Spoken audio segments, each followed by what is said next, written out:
Então, pois é, eu separei um tempinho aí hoje para conversar um pouco com vocês nessa noite. Espero que vocês estejam me escutando bem. Tava lendo umas coisas aqui e aí falei, bom, vou dar um break nos estudos para conversar com os meninos nessa noite de quarta-feira. Eu acho que vocês conseguem reconhecer o que tem aqui atrás de mim, né? Já viram isso aqui em algum momento? Na verdade, essa imagem, ela tá sempre por aqui. Eu gosto muito dela. Ela é uma imagem bem ilustrativa. O que a gente está vendo é uma célula em um tipo específico de microscopia que é muito bonita, chamada microscopia eletrônica de transmissão. Sempre que a gente está estudando células, existem vários métodos, tá, gente, para estudar as células. Um desses métodos é a microscopia. Quando vocês estão lá na graduação, logo nos primeiros momentos, nos ciclos da saúde, biomédicas, vocês entram em contato com a histologia, que é a anatomia microscópica. E ela dá uma noção pra gente até um certo nível da organização da vida, né? Um nível organizacional. Agora, em alguns momentos, em algumas condições, eu preciso estudar um pouco mais essa célula e entender melhor não a célula uma a uma, mas o seu próprio território. E aí, neste caso, eu preciso usar da microscopia eletrônica, porque eu consigo ver um aumento de 1000 vezes. Eu consigo ver uma célula aumentada 1000 vezes. Bom, Vitor, mas para que eu vou querer ver uma célula 1000 vezes aumentada? Existem muitos pontos dentro de uma célula que podem interessar. Por exemplo, eu estou trabalhando com uma situação experimental que envolve o envelhecimento das células. E o envelhecimento, ele, além de ser uma alteração metabólica, principalmente uma alteração metabólica, ele envolve mudanças, talvez por causa disso, consequentemente, né? Ou eu não sei se é a consequência ou se é o fator. Envolve mudanças na dinâmica das mitocôndrias. Vocês sabem o que são mitocôndrias? Já ouviram falar das mitocôndrias? As mitocôndrias são organelas, o que significa que elas são pequenos órgãos diminutos, que ficam dentro das células, fazendo funções específicas. E no caso da mitocôndria, é comum que vocês aprendam que ela é a casa da energia da célula, né? Ela é a mitocôndria que acontece a produção de energia. E de fato, mas não só isso. A mitocôndria, quando ela foi associada à célula na evolução, ela conferiu uma série de vantagens para os eucariotos. E não é à toa que ela consegue viver meio que independente da célula. Ela tem um ciclo de replicação, ela tem um genoma. Um genoma. Olha essa palavra, genoma. A mitocôndria tem um genoma. E como se não bastasse esse genoma ser suficiente para manter a mitocôndria ativa, produzindo proteínas estruturais, os seus RNAs transportadores para fazer a tradução ali. Enfim, toda essa brincadeira transcricional, a mitocôndria ela ainda conversa com o núcleo da célula. Existe um diálogo da mitocôndria para com o núcleo. E a gente chama isso de sinalização retrógrada. Sinalização mitocondrial nuclear. Olha isso. E aí, dentre as minhas perguntas experimentais, uma delas é: como fica a mitocôndria das células que eu estou envelhecendo? Porque eu sei que uma das principais características do envelhecimento celular é o que a gente chama de disfunção mitocondrial. Então veja, se eu estudo envelhecimento, pode ser que em algum momento eu precise entender um pouco mais a mitocôndria. Vê-la. Aquela aqui, ó. Vê-la de mais perto. E além dos ensaios moleculares, a expressão de genes mitocondriais, a atividade da mitocôndria por meio de viabilidade ou ainda da sua capacidade ali de produzir ATP, eu ainda posso vê-la por meio da microscopia eletrônica de transmissão, que é quando eu aumento a célula em 1000 vezes até que eu consiga observar essa mitocôndria de perto. E observar o que, Vitor? Bom, as mitocôndrias, elas podem mudar a sua morfologia. As mitocôndrias podem se dividir. Uma célula que não tinha muita mitocôndria passa a ter muita mitocôndria. E não só isso, essas novas mitocôndrias não têm absolutamente nada a ver com as mitocôndrias normais. Então, em algum momento, isso pode ser interessante de ser visualizado. Então, para cada momento dos ensaios com células, nós utilizamos uma metodologia de trabalho diferente. Seja a microscopia óptica, para o caso das lâminas, ou seja a microscopia eletrônica, para que a gente consiga ver detalhes dessas células. Ó, eu consigo ver o núcleo, eu consigo ver aqui a região de nucleolo, eu consigo ver, olha o tanto, gente, de retículo endoplasmático que essa célula tem. Olha o tanto de retículo endoplasmático. Ou seja, ela está produzindo muita proteína. O seu genoma está ativo de tal forma que aconteça uma intensa síntese de proteínas por ali. Então, toda a organização da célula tem que ser preparada para isso.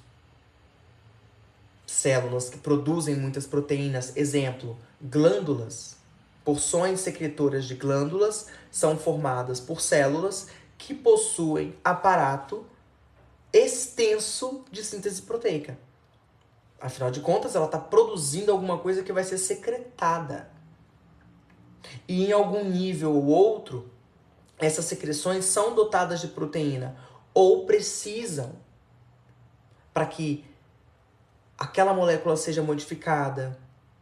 Né? Acontece toda uma série de processos que são pós-traducionais e as proteínas participam. Seja adicionando, seja removendo, seja reciclando. Então, dependendo do tipo celular, toda essa organização ela é estabelecida. Mas quem dita que uma célula vai ser responsável por produzir muita proteína? E para isso, eu vou precisar de muito retículo endoplasmático rugoso. Quem dita isso? Quem é responsável por dizer essa célula vai ter muito retículo endoplasmático rugoso? Porque ela vai produzir muita proteína. Quem será o responsável por fazer com que aquela célula execute, desempenhe aquela função específica? É o mesmo ator, o mesmo agente responsável por fazer com que o neurônio seja completamente diferente de uma célula muscular. É o mesmo agente. Bom, o que faz uma célula desempenhar a sua função é o seu genoma. E o que é o genoma? O genoma, ele é um conjunto de informações genéticas E essas informações genéticas são específicas para cada espécie. Então, por exemplo, lá, quando a gente pega os felinos, o genoma das células dos felinos, o DNA, como a Luciana disse, coordena a produção de determinadas proteínas que naquela célula dos felinos vai ser daquela forma. Ah, Vitor, mas por exemplo, uma célula de um felino, uma célula do fígado de um felino é muito parecida com a célula do fígado de um ser humano, mas não é a mesma. Porque o genoma é diferente. Ou seja, a coleção de genes é diferente. E isso foi determinado evolutivamente. É o que faz uma espécie ser diferente da outra. A sua coletânea de genes. E a isso nós chamamos de genoma. Lembram do Projeto Genoma?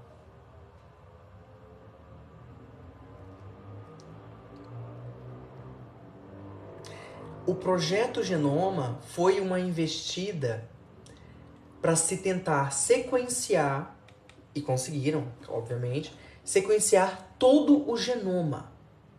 E no final desse sequenciamento, né, eles acreditavam assim, agora nós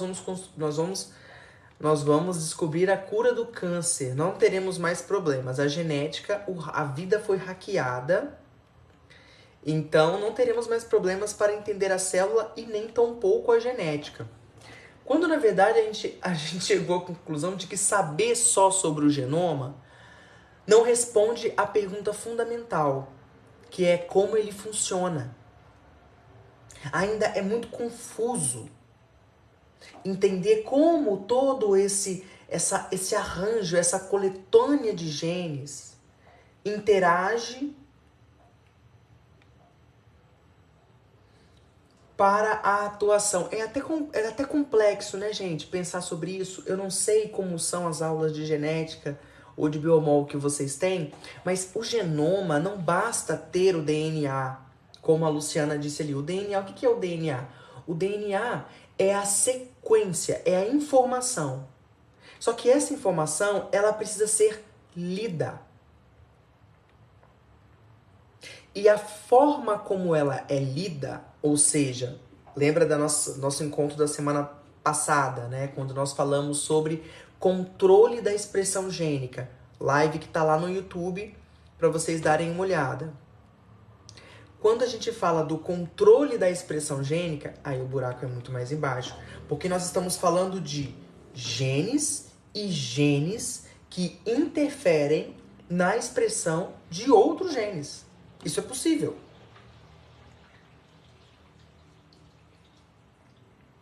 Genes que estão distantes uns dos outros podem se relacionar. Vamos entender um pouco sobre isso. Olha só, vamos tentar compreender isso aqui, ó. Eu vou usar o ser humano como exemplo, mas nós podemos pensar em qualquer cromossomo. Qualquer cromossomo. Eu tô falando de bactéria, eu tô falando de árquea, eu tô falando de todas as espécies de planta, eu tô falando de todas as espécies de mamíferos, animais. Porque o que acontece? A teoria nos diz que o ancestral comum, ele é fortemente evidenciado porque todas as espécies vivas são dotadas do mesmo código informacional, que é o DNA e o RNA, os ácidos nucleicos. Isso é o principal marco da teoria evolutiva moderna, que especifica que o ancestral comum existe porque eu consigo entender o material genético, a informação genética em qualquer espécie viva. Então esse é um exemplo de cromossomo humano, mas nós podemos falar sobre qualquer cromossomo. Lá nas bactérias, nós não temos cromossomos lineares. Nós temos cromossomos circulares. Mas lá, essa teoria que eu vou falar com vocês também estará presente.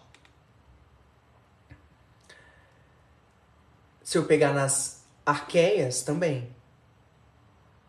Aqui nós vamos usar então como exemplo o cromossomo humano para a gente entender o que é o genoma, o que é um gene.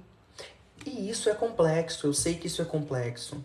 Na disciplina de genética na graduação, não existe tempo para trabalhar todos esses conceitos.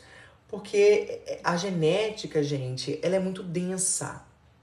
Você precisa ter vivência na genética para ela começar a fazer um pouco de sentido. E é isso que eu me proponho aqui conversando com vocês pelo TikTok. Poxa, vamos falar um pouco de genética? Vamos falar um pouco de biologia celular? Para os meninos entenderem que não é às vezes igual tá no livro para você fazer a prova. Que na verdade, no meu caso, que trabalho com isso, eu estou o tempo todo tentando entender o que há de novo ou olhando para aquele livro e pensando assim, opa, talvez não seja assim. Talvez esse conceito está muito engessado. A gente precisa trabalhar mais. E no campo da genética molecular, eu posso dizer para vocês, aprender aquilo ali por um livro é muito desafiador, porque exige a vivência do laboratório, a manipulação do gene, entender como que se faz uma clonagem, entender como que um DNA funciona, como que é o primer. E aí cada grupo de pesquisa foca em uma forma para entender como todo esse genoma funciona. No nosso caso, eu investigo metilação. O meu professor desse laboratório investiga histona, modificações nas histonas. Então, a gente ainda está tentando entender. E a cada vez mais que caminhamos para o nível molecular, isso se torna ainda mais obscuro. Porque agora são moléculas, rearranjos moleculares influenciando na formação, na reciclagem de moléculas. Por isso que se chama biologia molecular. Se a célula já é difícil, imagine as moléculas, né? É um passo muito longo. Mas nós vamos trabalhar esses conceitos na nossa conversa de hoje. Vamos entender isso aqui, ó. O que a gente está vendo aqui em cima? Na semana passada, nós conversamos a respeito dos cromossomos. Quem estava presente vai lembrar, onde a gente explicou que cromossomo diz respeito a um grau de compactação do DNA. O DNA, que é aquela fita dupla, está enovelado ao redor de proteínas, e essas proteínas vão aproximando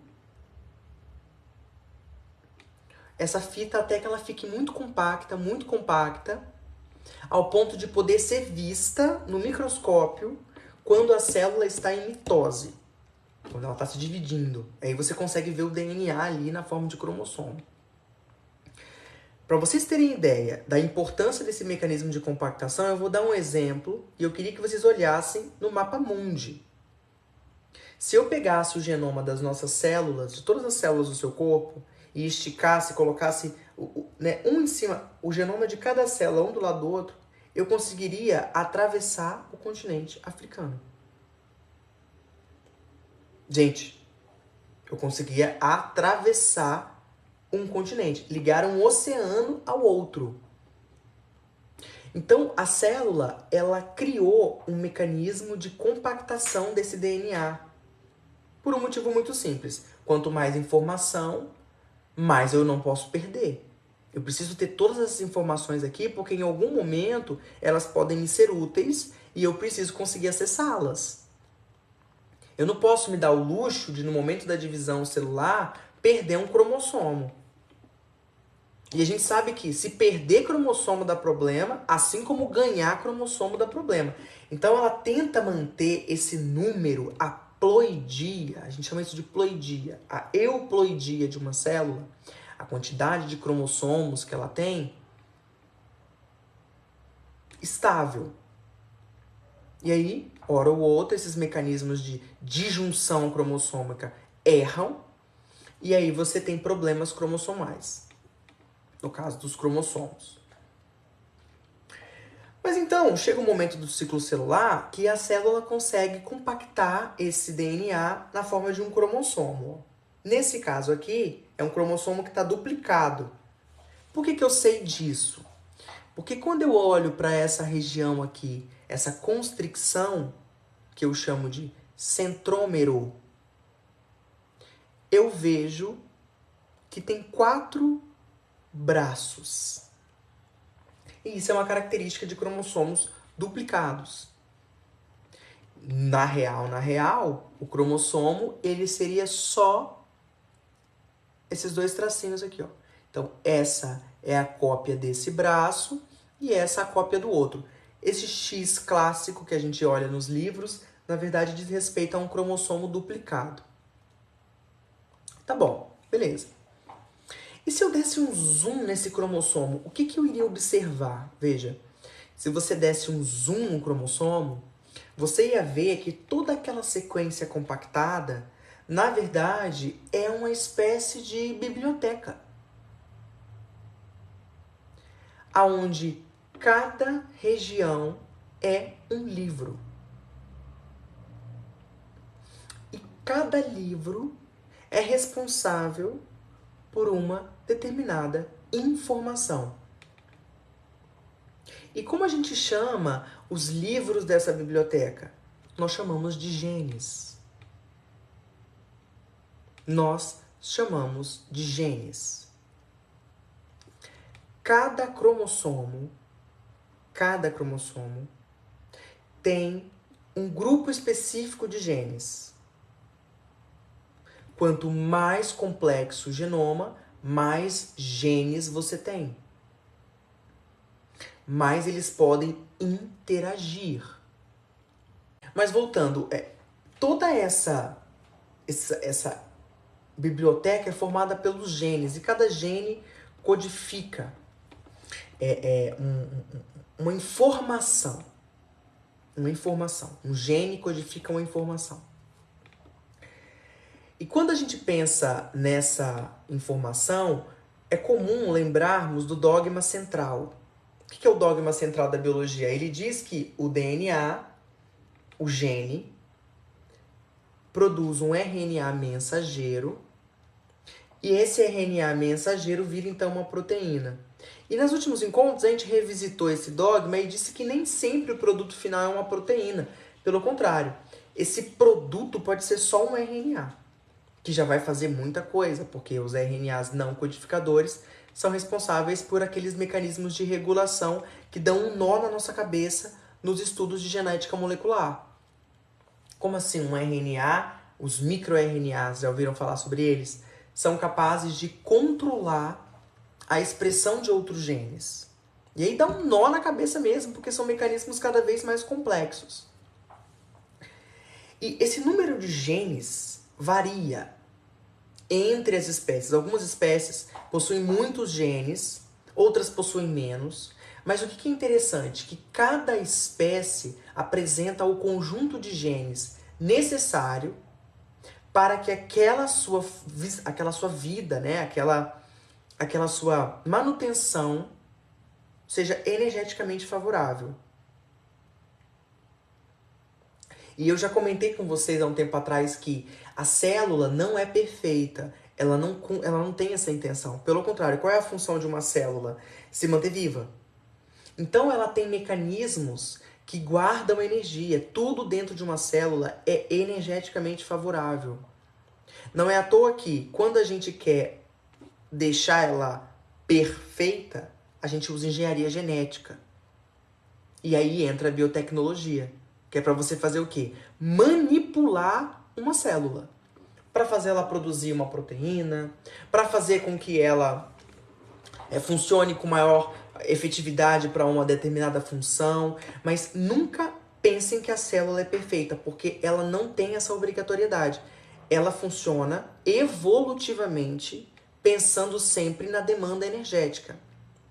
Então, o genoma dos organismos, o número de genes que eles têm, não quer dizer que um organismo é menos evoluído. Pelo contrário, ele trabalha com aquela quantidade de genes que é mais do que suficiente para desempenhar função. É energeticamente favorável. Mas acontece uma coisa interessante. Algumas espécies, como as bactérias, como em bactérias, a quantidade de genes é muito próxima uma da outra. Você não tem material espaçando esses genes. A gente fala que nesse caso, olha o termo.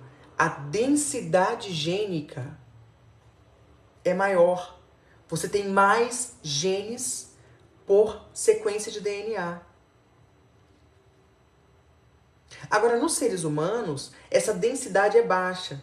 Porque nós temos muitos genes mesmo, né? Mais ou menos 27 mil. E olha lá, pode ter muito mais.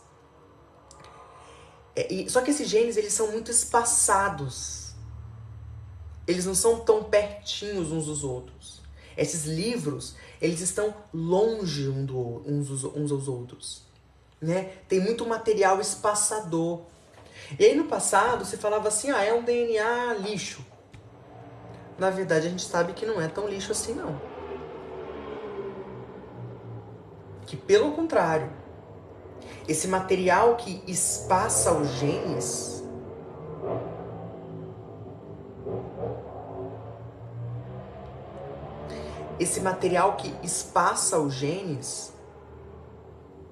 ele tem participação na regulação da expressão. Se você deleta uma região longe do gene, que teoricamente não tem nenhuma função aparente, você pode estar interferindo na expressão dos genes. Inclusive, isso é uma das pesquisas aqui do nosso laboratório. O professor Marcelo Rocha, ele busca por regiões chamadas enhancers. São regiões do genoma que são muito distantes e que se dobram sobre um determinado gene e potencializam a sua atividade ou diminuem a sua atividade. Isso vai ficando cada vez mais complexo. Não é tão simples assim. Luciana, fala depois aí pra gente quantos genes tem na E. coli.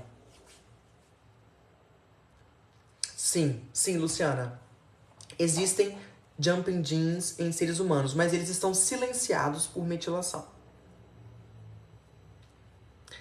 O grande questão é quando você tem uma célula tumoral, que esses mecanismos de proteção eles se perdem e aí esses jumping genes, esses transposons, eles podem saltar, se instalar em outra região e gerar uma mutação. Mas isso aí é papo para outra conversa. Então, essa biblioteca, né, são os livros, são os genes. E cada cromossomo tem um conjunto de genes. O cromossomo 1, o cromossomo 2, o cromossomo 3. Tá bom? Lembrando que você tem esses genes. Um cromossomo que vem da sua mãe e um cromossomo que vem do seu pai. E aí esse mesmo cromossomo, que a gente chama de homólogo,